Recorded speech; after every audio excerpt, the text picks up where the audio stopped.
नमस्कार। मैं नीरज बंगड़वा आपका स्वागत करता हूँ WiFi study C S NET YouTube channel पे।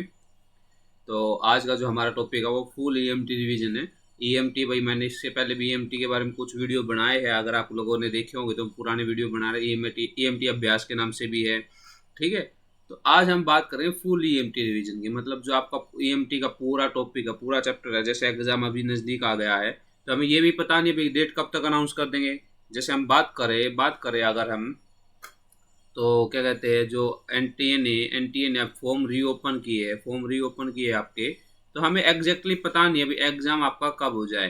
तो हमें एग्ज़ाम के लिए तैयार रहना पड़ेगा, उसी पॉइंट ऑफ व्यू से मैं इसके फुल ईएमटी रिवीजन करवा रहा हूँ। ईएमटी देखो बहुत बड़ा टॉपिक है, नॉर्मली आपका 40 मार्क्स तक का इसका वेटेज रहता है एग्जाम में। और इसको कराने में 90 से 100 आवर लग जाते हैं भाई, इस टॉपिक को कम्प्लीटली करवाने में। नेट के पॉइंट ऑफ व्यू से, CSIR नेट के पॉइंट ऑफ व्यू से इसको कराने में 90 से 100 घंटे, मतलब 100 टू 90 टू 100 आवर लग जाते हैं, ठीक है। 90 टू 100 आवर लग जाते हैं इसको पढ़ाने में। तो भी हम कोशिश करेंगे मैक्सिमम 6 आवर या 5 आवर में हम रिवीजन कर लें। हमारी कोशिश रहेगी 6 to 5। इससे कम में भी हुआ तो इससे कम में भी हम रिवीजन कर लें। रिवीजन का मेन इंटेंशन रहेगा भी आपका जो मोस्ट इंपॉर्टेंट टॉपिक है वे ले लेंगे, ठीक है।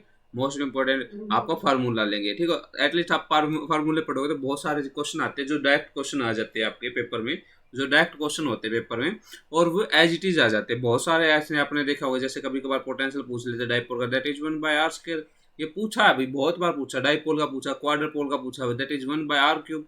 आप देखोगे तो ये इस तरह के फार्मूले जो आपको सिर्फ याद रखने हैं, मतलब वे 5-5 नंबर में भी आए हैं। ऐसी बात नहीं है भाई, सब क्या कहते हैं ये एक कम। वैसे आपका नेट में कम भी कितना होता है 3.5 मार्क्स तो कम होता है ना। इससे कम तो आपका क्वेश्चन क्या रहेगा।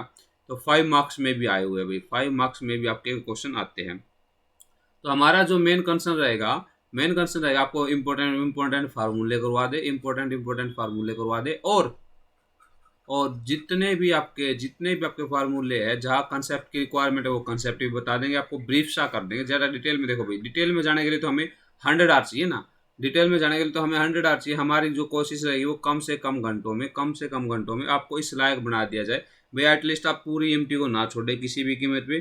कुछ आ जाए एटलीस्ट आप एक, जैसे एमटी के क्वेश्चन 6-7 क्वेश्चन आ जाते, 1-2 क्वेश्चन तो आप इजीली अटैम्प्ट कर लें इन फार्मूले के बेस पे।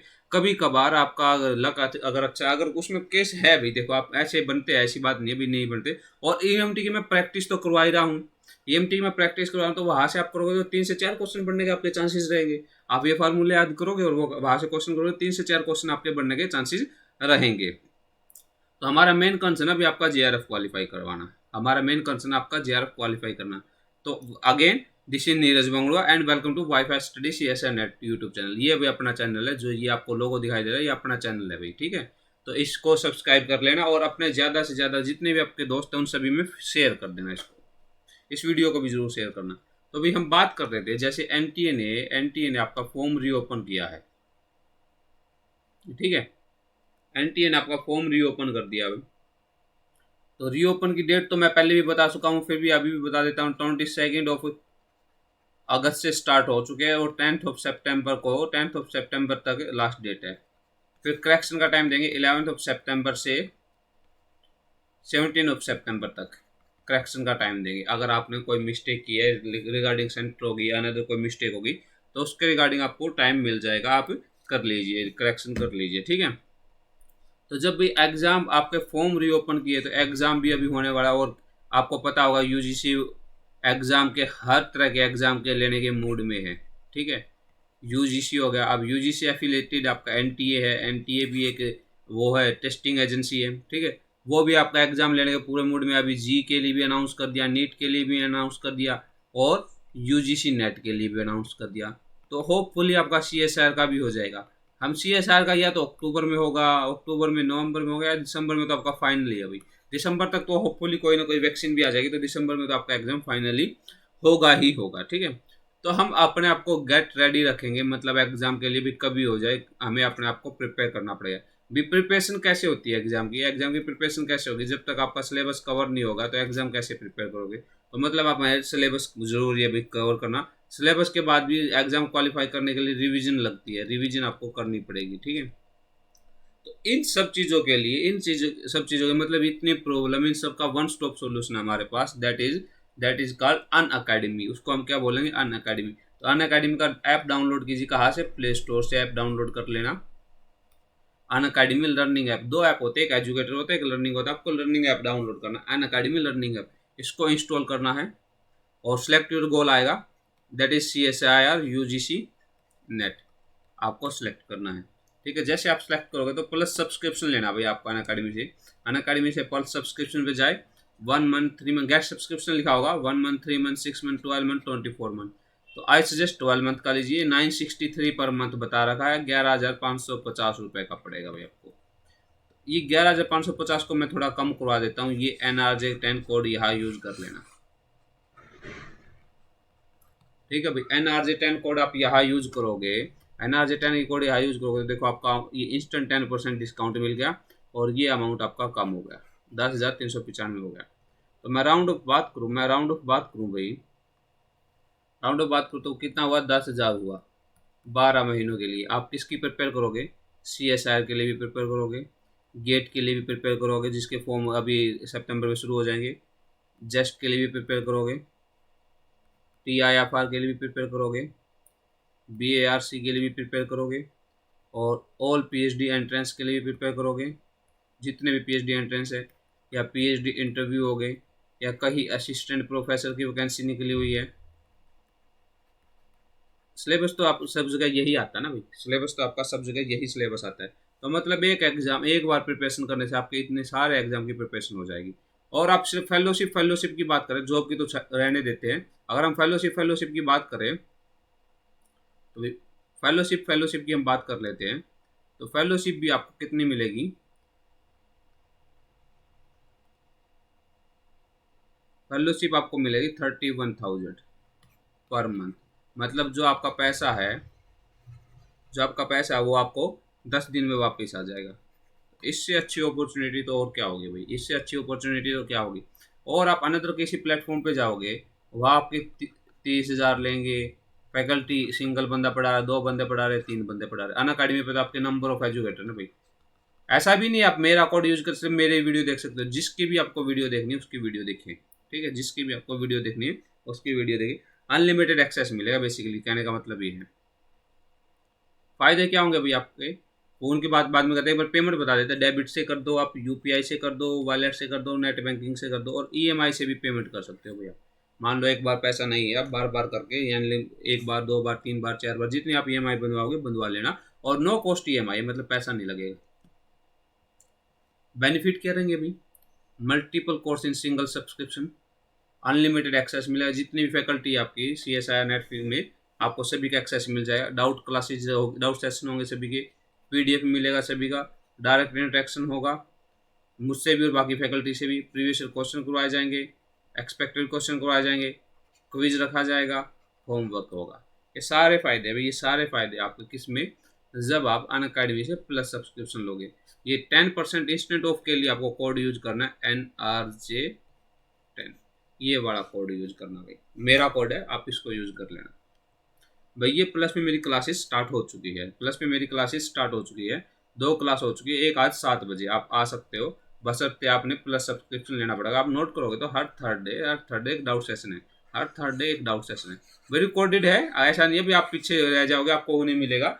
आप प्लस पे आओगे तो रिकॉर्डेड आपको मिलेगी। तो डाउट भी रखा जाए भाई, मतलब डाउट भी आपके साथ के साथ क्लियर किए जाएंगे। ये अन अकेडमी में मेरी वो प्रोफाइल है, आपको स्पेशल क्लास प्रोवाइड करता है अन अकेडमी, जो फ्री ऑफ कॉस्ट होती है। मेरा नाम सर्च करना, फॉलो करना, इस पर मेरी क्लास मिलेगी आपको। सी हॉल में जाना, 50+ क्लास हो चुकी है, सारी देख लेना। बहुत काम का कंटेंट रखा हुआ है। कल 12 बजे भी एक क्लास है, ठीक है। उसके बाद दूसरी क्लास उसी में अनाउंस कर देंगे कितने बजे होगी। तो भाई आप वहाँ भी आके देख सकते हो, फ्री ऑफ कॉस्ट है, इनका कोई पैसा नहीं होता। अन अकेडमी पे स्पेशल क्लास होती है, ठीक है। और अपने यूट्यूब पे भाई आपको मैंने बताया था, हम 100 क्रॉस कर चुके हैं, 100+ में चल रहे हैं, ठीक है। आप लोग ऐसे सपोर्ट करते रहे तो 150+ होगा, 200+ होगा, मतलब हमारा साथ ऐसे चलता रहेगा आपके उसमें हेल्प करने में, हम ऐसे ही मदद करते रहेंगे। मतलब but I am saying to that भाई आपकी सक्सेस में हमारा थोड़ा सा कंट्रीब्यूशन ऐसे रहेगा ही, ठीक है। तो भाई और तो क्या कहे, चलो अब शुरू करते टॉपिक और तो अब क्या बताए। तो स्फेरिक हम बात कर रहे हैं भाई ईएमटी की, हम बात कर रहे हैं ईएमटी की, इलेक्ट्रोमैग्नेटिक थ्योरी। इसका आपका वेटेज कितना रहता है, 30 से 40 नंबर का रहता है, ठीक है। 30 से 40 नंबर का रहता है, 37 भी आ जाता है भाई, 39 भी आ जाता है। तो ऐसे ऐसे वेरिएशन रहता है आपका क्वेश्चन का, ऐसे ऐसे क्वेश्चन का वेरिएशन रहता है, ठीक है। और 39.5 हो गया, 37.5 हो गया, कई कैलकुलेशन करो उससे 37 तो किसी भी एंगल से नहीं बनते, 37.5 बन रहा है, वो कोई इशू नहीं है, ठीक है। तो ईएमटी आप कभी भी करो,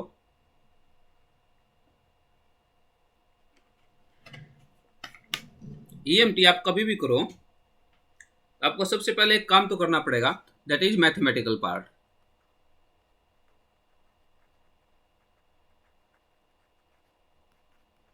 वो तो आपको करना पड़ेगा। वेक्टर अलजेब्रा तो मैं इतना ज्यादा डिटेल में बताऊंगा नहीं, मैं थोड़ा कोऑर्डिनेट सिस्टम के बारे में बात कर देता हूँ पहले, ठीक है। कोऑर्डिनेट सिस्टम, भाई कोऑर्डिनेट सिस्टम की जब बात आती है, जब कोऑर्डिनेट सिस्टम की बात आएगी, तो हम तीन कोऑर्डिनेट सिस्टम की आप बात करते हैं। एक कार्टेजियन,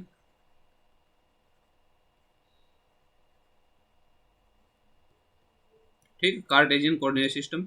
दूसरा आपका सिलेंड्रिकल, तीसरा आपका स्फेरिकल।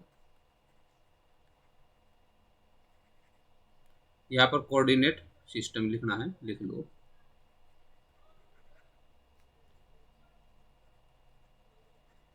भाई इसके मैंने डिटेल में बता चुका हूँ, मैं ऑलरेडी डिटेल में बता चुका हूँ। यहाँ ब्रीफ करेंगे, अगर आपको डिटेल में जाना है तो हमने क्लास ली है, उसमें आप डिटेल में जा सकते हो। इनमें इन दोनों में एक चीज सबसे ज्यादा मैटर करेगी, दैट इज डिफरेंशियल लेंथ,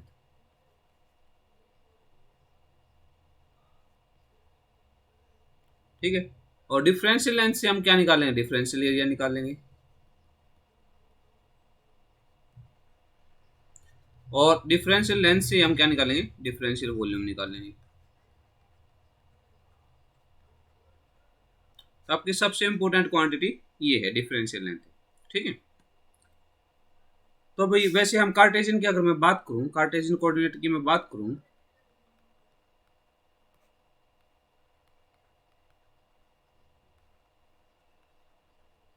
तो वो क्या होता है आपका, एक्स वाई जेड होगा, ठीक है। ये जेड को ऐसे बना लेते हैं, मतलब कुछ ऐसा होगा भी आपका। ये 3D पिक्चर है, ये 3D पिक्चर। दो, एक पेन और होगा तो बात बन जाएगी। एक पेन और, ये कप ले लेते हैं हम, ये कप ले लेते हैं। भाई क्या ऐसा सिस्टम आपका ये हो गया, और तीसरा ये कैप आपका ये हो गया, ऐसे ऐसे ऐसे है आपका सिस्टम। ये जो आपका ये वाला एक्सिस है ना, ये वाला एक्सिस, ये तिरछा नहीं, एक्चुअली ये तिरछा नहीं है, बाहर की तरफ ऐसे बाहर की तरफ निकला हुआ है, ऐसे बाहर की तरफ निकला हुआ है, ये है आपका सिस्टम, ठीक है। इसको आप जेड बोल दीजिए, जेड एक्सिस बोल दीजिए, इसको वाई एक्सिस बोल दीजिए, इसको एक्स एक्सिस बोल दीजिए। तो मैं कोई पॉइंट लूंगा, जो पॉइंट मान लो इन तीनों के पे ऊपर लाई करे, मतलब इन तीनों के बीच में लाई करे, यहाँ से मैं कोई पॉइंट लूंगा, तो वो पॉइंट मान लेते हैं यहाँ पर होगा, तो वो होगा आपका एक्स वाई जेड। इसमें आपके तीन कोऑर्डिनेट सिस्टम होते हैं। तो फिर हम बात करें सिलेंड्रिकल में,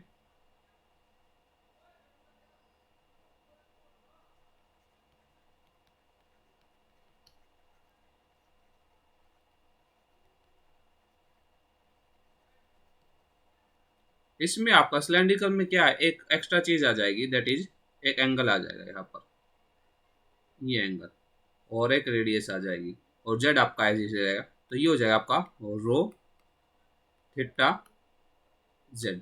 थीटा की जगह हम वैसे एज यूजुअल आप थीटा बोल सकते हो, फाई लिखते हो तो फाई लिखेंगे, रो फाई जेड, ठीक है।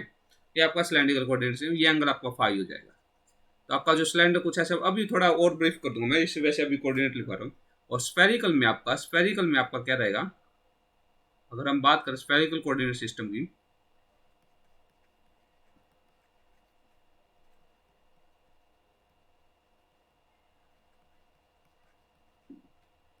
उसमें आपके दो एंगल आ जाए, आर थीटा एंड फाई। मतलब एक एंगल ये हो जाए जो जेड एक्सिस के साथ बनेगा, एक एंगल ये रहेगा, और रेडियस आपकी जो रेडियस रहेगी, एक स्फीयर बनेगा, कुछ ऐसा आपका बन जाएगा, ठीक है। ये तीनों आपके 3D में रहेंगे। तो हम एक एक करके बात कर लेते हैं। ठीक है। कार्टेशियन में तो क्या बताना हो, तो आप फैमिलियर ही हो कार्टेशियन से, तो आप सभी फैमिलियर ही हो। तो हम बात कर लेते हैं, अभी हम बात कर लेते हैं सबसे पहले सिलेंड्रिकल कोऑर्डिनेट सिस्टम की।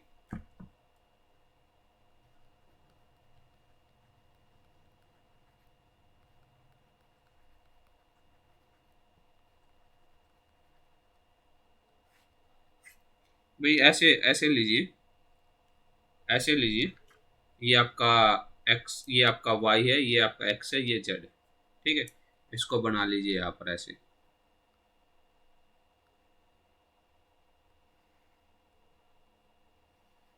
जो ये तिरछा है ये बाहर की तरफ निकला हुआ है, ठीक है। जो ये तिरछा है ये बाहर की तरफ निकला हुआ है। यहाँ पर मैंने कोई पॉइंट ले लिया, यहाँ पर मैंने कोई पॉइंट ले लिया, ठीक है। ये पॉइंट आपका, ये पॉइंट आपका एक्स वाई जेड अगर कार्टेशियन होता, इसकी प्रोजेक्शन में डालू, इसकी मैं प्रोजेक्शन डालू ऐसे, ये प्रोजेक्शन आपकी कहाँ होगी, ये प्रोजेक्शन होगी एक्स और वाई प्लेन पे। मतलब आपका ऐसा सिस्टम था, यहाँ कोई पॉइंट था, इस पॉइंट की मैंने प्रोजेक्शन डाल दी है, तो आपका वाई एक्स वाई प्लेन पे गिरी, एक्स वाई प्लेन पे गिरी, ठीक है। ऐसे होता है। तो अब मैं क्या मान लेता हूँ, अब मैं क्या मान लेता हूँ भाई, यहाँ से आपका कोई ये डिस्टेंस है, ये ऐसे कोई डिस्टेंस है, इसको ऐसे भी मत मानो, ऐसे भी मत मानो, ये आप कोई पॉइंट मान के एक वो बना लो सर्कल ऐसे, ठीक है। थोड़ा साफ सा सर्कल सर्कल बना लेते हैं।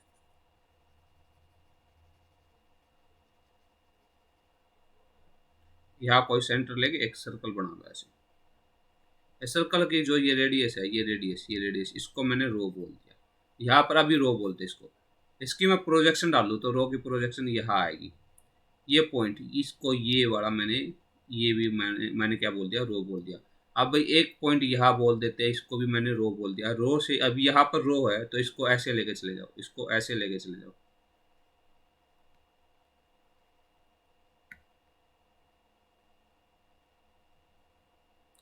इसको कुछ ऐसे लेके चले जाओ,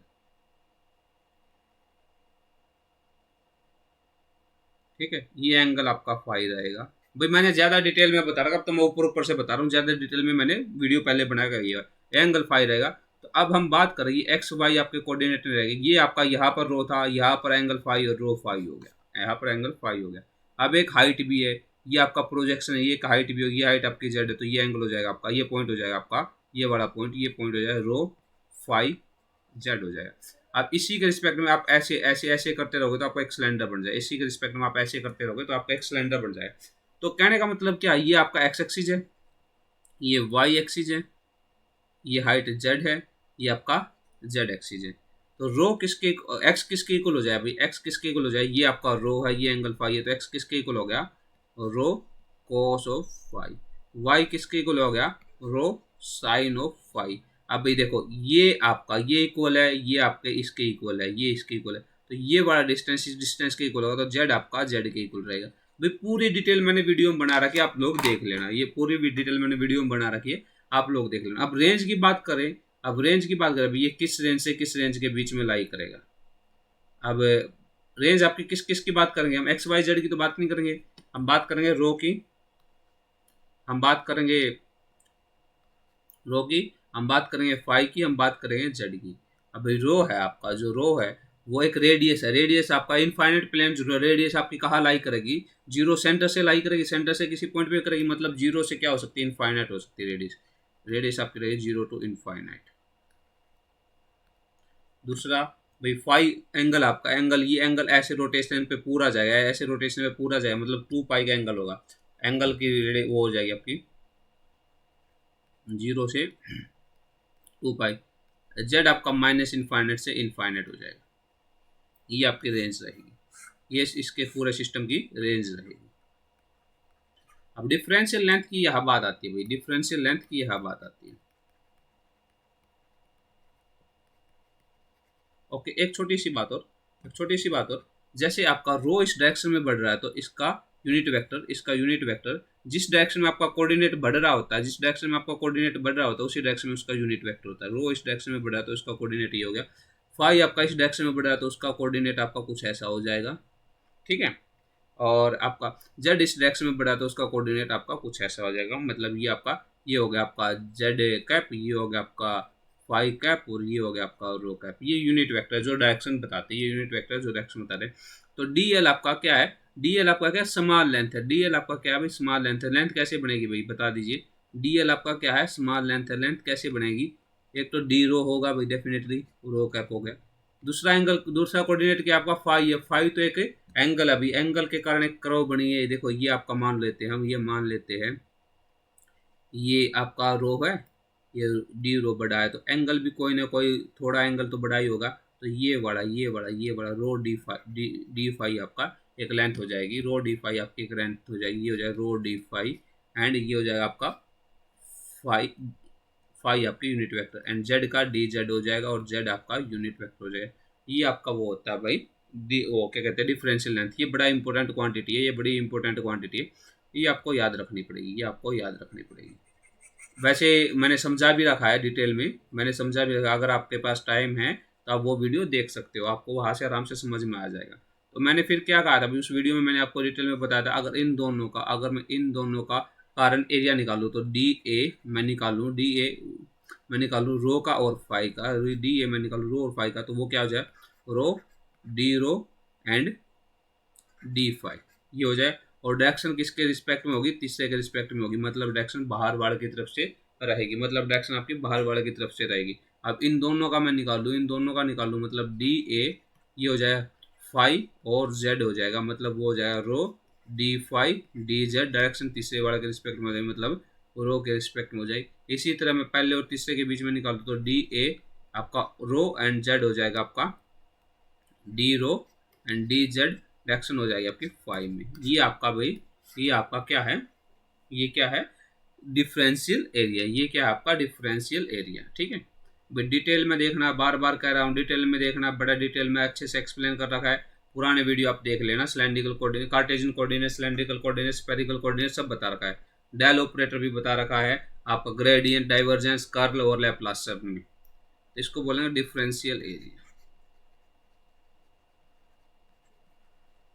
इसको बोलेंगे हम डिफरेंशियल एरिया। तो इसके बाद हमें डायल ऑपरेटर भी यूज करना है, इसके बाद हमें डायल ऑपरेटर भी यूज करना है, तो डाइवर्जेंस हमें निकालना है, तो लिखिए भाई डायल ऑपरेटर हमें करना है। डायल ऑपरेटर में हम क्या क्या निकालेंगे, डायल ऑपरेटर में हम क्या क्या निकालेंगे, ग्रेडियंट, डाइवर्जेंस, कर्ल और लैप्लास, इन सब इन चारों की बात करेंगे। ठीक है तो लिखो भाई इनको,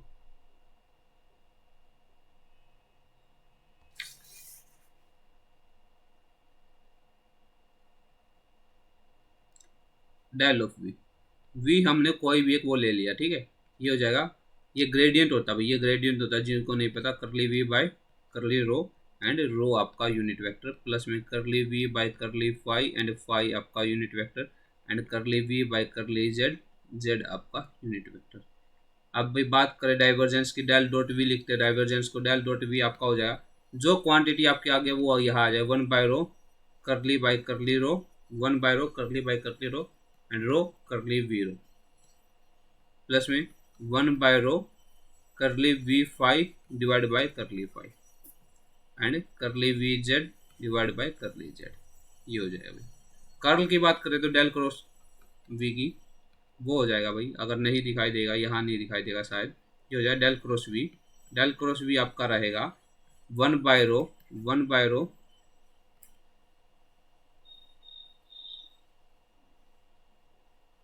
करली V Z divide by curly phi minus curly we phi by curly Z, rho unit vector, plus में curly we rho by curly Z, and curly V Z divide by curly rho, phi unit vector, and plus में one by rho curly rho V phi minus curly we phi divide by curly we rho divide by curly phi z unit vector. ये curly rho है भाई, ये curly rho है, curly we rho divide by curly phi, ये phi है। ठीक है थोड़ा लास्ट में हो गया, मैं थोड़ा साफ ही लिख देता हूँ उसको आगे, इसको हटा देते हैं भाई, यहाँ से कन्फ्यूजन नहीं हो जाना चाहिए बेवजह करवा रहे हैं एग्जाम प्रिपरेशन के लिए, गलत ना लिख लो आप इसको। इसके बाद की जो नेक्स्ट क्वांटिटी है वो प्लस में यहाँ है अभी, प्लस 1/रो करली बाई करली रो एंड ये हो जाएगा रो v5, आगे करली we rho divide by curly 5 Z आपकी कैप आ गई। तो ये हमने डाइवर्जेंस, ग्रेडियंट और कर्ल तीनों लिख दिया। लैप्लास और लिखिए भाई, लैप्लास आपका क्या रहेगा, लैप्लास रहेगा डेल स्केयर वी 1/रो करली by curly row row curly we by curly rho plus में 1/रो square curly square v by curly 5 square plus curly square v by curly z square. ये है भाई आपका कोऑर्डिनेट सिस्टम जो cylindrical के मैंने लिखा। अभी डिटेल में आपको, अगर डिटेल में आपको जानना है, तो आप वहां देख लीजिए। आगे बात करें भाई, आगे हम बात करें स्फेरिकल कोऑर्डिनेट सिस्टम की।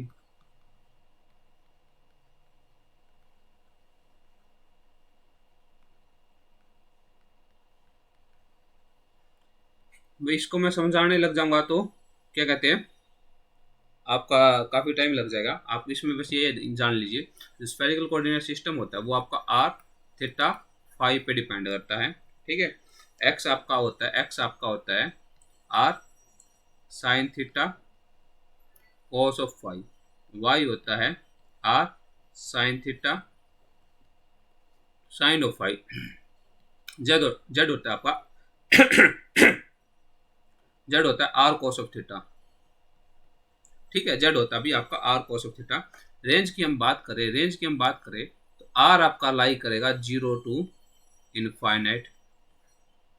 हम थीटा की बात करें, थीटा आपका लाई करेगा पाई से 0 के बीच में।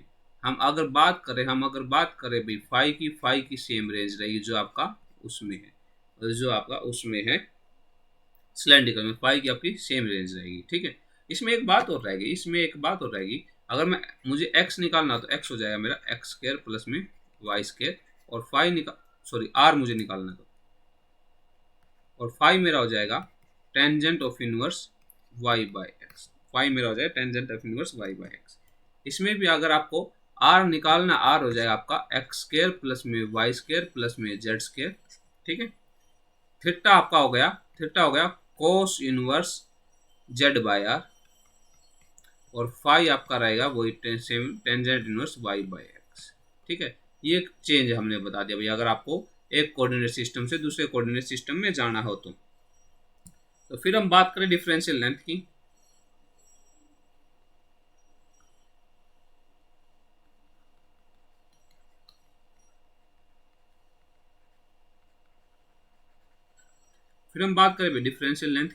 डिफरेंशियल लेंथ आपकी क्या होती है, डीएल से हम रिप्रेजेंट करेंगे भाई। सिंपल सी बात है, जब आर है तो डी आर हो जाएगा। दूसरा थीटा है, लेकिन थीटा के लिए तो हमें नीचे भी आर डी थीटा हो जाएगा, फाई हो गया। तीसरा में हमने देखा था रो डी फाई किया था, ठीक है, फाई यूनिट वेक्टर था। बट रो आपका किसके इक्वल था भाई, रो था आपका आर साइन ऑफ थीटा। जब हम स्फेरिकल कोऑर्डिनेट सिस्टम करते तो ये हो जाए आपका डी आर आर प्लस में R D theta unit vector plus में R sine of theta D phi and phi unit vector. ये होती है भाई आपकी डिफरेंशियल लेंथ। अब मुझे क्या निकालना डिफरेंशियल लेंथ के बाद, दैट इज डिफरेंशियल एरिया। वो हो जाएगा भाई, पहले दो का लिखोगे थे तो डी ए आर और थीटा का हो जाएगा, ये हो जाए r D theta direction phi के रिस्पेक्ट में। लास्ट टू का करोगे तो ये हो जाएगा डी ए, ये थीटा एंड फाई का हो जाएगा भाई आपका r square sine theta d theta and D phi. आपका डायरेक्शन हो जाएगी आर के रिस्पेक्ट में। फर्स्ट और थर्ड का हो जाएगा भाई d a r and phi, ये हो जाएगा भाई आपका r sine of theta d r d phi and direction किसमें, थर्ड के इसमें जो बच गया दैट इज थीटा कैप। ऐसे करना भाई, ऐसे करना, ठीक है, ऐसे ही करना है। तो उसके बाद हम बात करें डेल ऑपरेटर की। तो आपका डेल ऑफ वी आपका किसके इक्वल हो जाएगा, डेल ऑफ वी हो जाएगा curly we by curly r, r cap plus में 1/r जो आगे है वो ये आपका जो आर साइन थीटा ये आ जाएगा curly v by curly theta and theta cap plus में 1/r sine of theta curly v by curly phi and phi of cap. फिर डेल डॉट v डाइवर्जेंस ये हो जाए 1/r square curly by curly are square v of r plus में 1/r sine of theta curly by curly theta sine of theta v theta plus में 1/r sine of theta curly v phi by curly phi ये रहेगा। Del cross v की बात करते थे, del cross v आपका रहेगा 1/r sine of theta curly by curly theta sine of theta and v phi sine of theta v phi minus curly v theta divide by curly phi ये यहाँ तक है और ये आपका कंप्लीट ऐसे, ठीक है, कंप्लीट आपका ऐसे। आर आपकी यूनिट वेक्टर, आर आपका यूनिट वेक्टर प्लस में 1/r 1 sine of theta curly v r by curly phi minus curly by यहाँ पर लिख देता हूँ भाई माइनस के बाद ये इसी में minus curly by curly are v phi unit vector आपके थीटा। थर्ड टर्म बच गई दैट इज थर्ड टर्म को मैं दूसरे पेन से लिख देता हूँ 1/r curly by curly are V theta minus R curly V R by curly theta and phi. भाई चिंता मत कीजिए, आप सोचोगे भाई कैसे याद करें, याद करने का बहुत तरीका बताया, कर्ल पूछेगा नहीं, कर्ल आपसे एज यूजुअल पूछता नहीं है, कर्ल आपसे एज यूजुअल पूछता नहीं है, ठीक है, तो आपको वे याद करने हैं। इसमें दोनों में मैंने एक चीज मिस कर दी है दैट इज लैपलास। इसमें मैंने लैपलास लिखा है, इसमें तो लैपलास लिखा है, ओके वेरी ठीक है। इसमें एक चीज और बच गई आपकी Laplace that is del square V, वो होता है 1/r square curly by curly are square curly we by curly R plus में 1/r square sine of theta 1/r square sine of theta curly by curly theta sine of theta curly we by curly theta plus में 1/r square sine square theta curly square V by curly phi square. ये अभी मैंने कुछ coordinate लिख दिए, ये मैंने कुछ कोऑर्डिनेट आपके लिख दिए, ठीक है। आगे चलते हैं भाई, आगे चलते हैं। ये तो हो गया अभी आपका कोऑर्डिनेट सिस्टम, ये तो हो गया आपका कोऑर्डिनेट सिस्टम। एक चीज को ईएमटी में बड़ी हमें जरूरत पड़ती है that is drug delta function.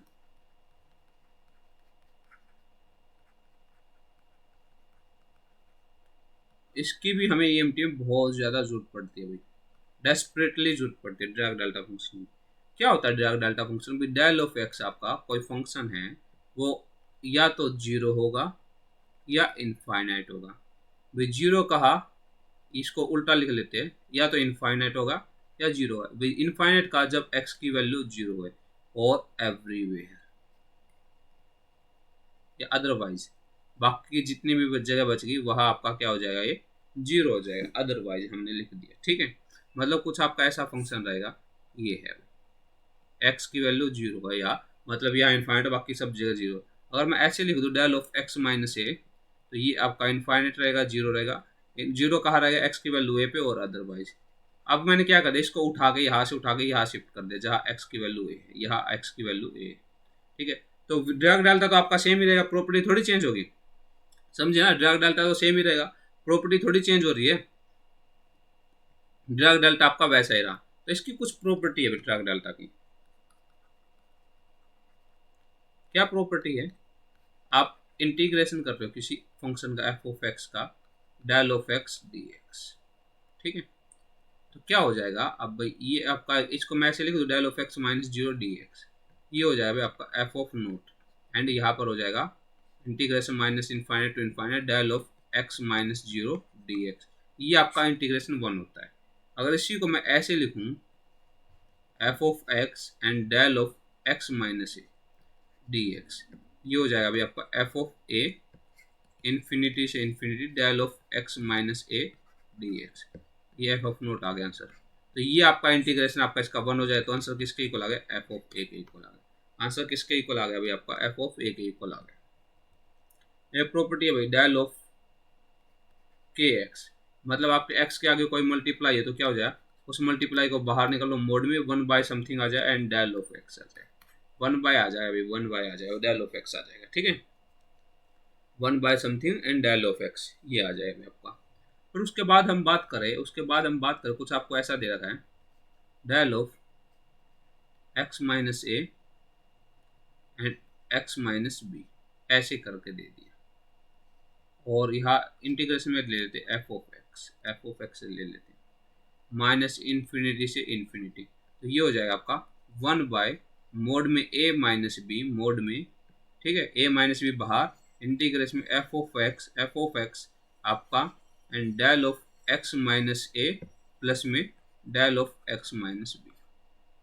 ठीक है, del of x minus A del of x minus B, ये ब्रैकेट 1 और बाहर डी एक्स, मतलब ये हो जाए 1 by 1 a minus b f of x del of x minus a d x plus में 1 बाय ए माइनस बी, ये हो जाए अभी आपका f of x del of x minus b d x.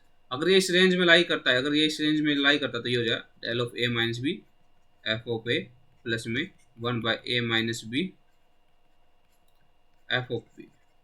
बाकी तो आपका 1 हो जाएगा, ये तो 1 डायमेंशन के और भी बहुत सारे आपके डेल के ऑपरेशन है, मैंने बता रखे क्लास में, आप वहां देख लेना।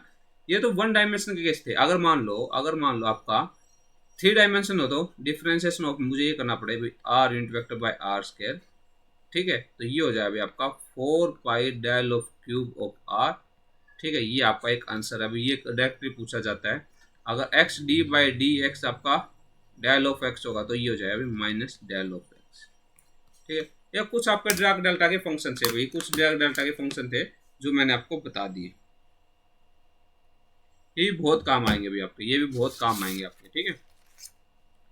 आगे हम बात करें एक फंक्शन और है दैट इज हार्मोनिक फंक्शन। वो हो जाएगा आपका del square v which is equal to 0। आपका जो डेल स्क्वायर वी है वो 0 हो जाएगा। ठीक है, आपका जब मतलब कोई भी फंक्शन ऐसा उसका डबल डिफरेंशिएशन करोगे वो 0 हो जाए तो उसको कहते हैं हम हार्मोनिक फंक्शन। उसको क्या बोलते हैं हम, हार्मोनिक फंक्शन बोलते हैं। तो ये था भी आपका मैथमेटिक्स वाला पार्ट। इसके बाद हम बात करेंगे ईएमटी की। ठीक है, ईएमटी में जो हमारी रिवीजन रहेगी भाई वो इलेक्ट्रोस्टैट, फिर मैग्नेटोस्टैट, फिर इलेक्ट्रोडायनेमिक्स। इस फॉर्म में हम रिवीजन करेंगे, ठीक है, इस फॉर्म में हम उसको रिवाइज करेंगे। तो ये तो अब एक जस्ट मैंने इंट्रोडक्शन दिया है, अब पूरी डिटेल में हम कल से करेंगे। कल हम इलेक्ट्रोस्टैट के बारे में पढ़ेंगे, फिर मैग्नेटोस्टैट के बारे में पढ़ेंगे, फिर इलेक्ट्रोडायनेमिक्स के बारे में पढ़ेंगे। तो मैथमेटिक्स वाला पार्ट मैंने थोड़ा अलग हटा दिया है ताकि एक बार मैथमेटिक्स वाला पार्ट कवर हो जाए, आराम से इजी से समझ में भी आ जाए और आपको एक थोड़ा टाइम भी मिल जाए, आप पिछली वीडियो देख सकते हो। ठीक है, उसके बाद हम डिटेल में जाएंगे इलेक्ट्रोस्टैट में, मैग्नेटोस्टैट में और इलेक्ट्रोडायनेमिक्स से। आई होप आपको ये वीडियो पसंद आया होगा। अगर ये पसंद आए तो भाई इसको शेयर कर देना, लाइक कर देना और चैनल को सब्सक्राइब कर लेना। इसको लाइक कर देना, शेयर कर देना और चैनल को सब्सक्राइब कर लेना। Thank you very much. मिलते हैं आपको कल फिर।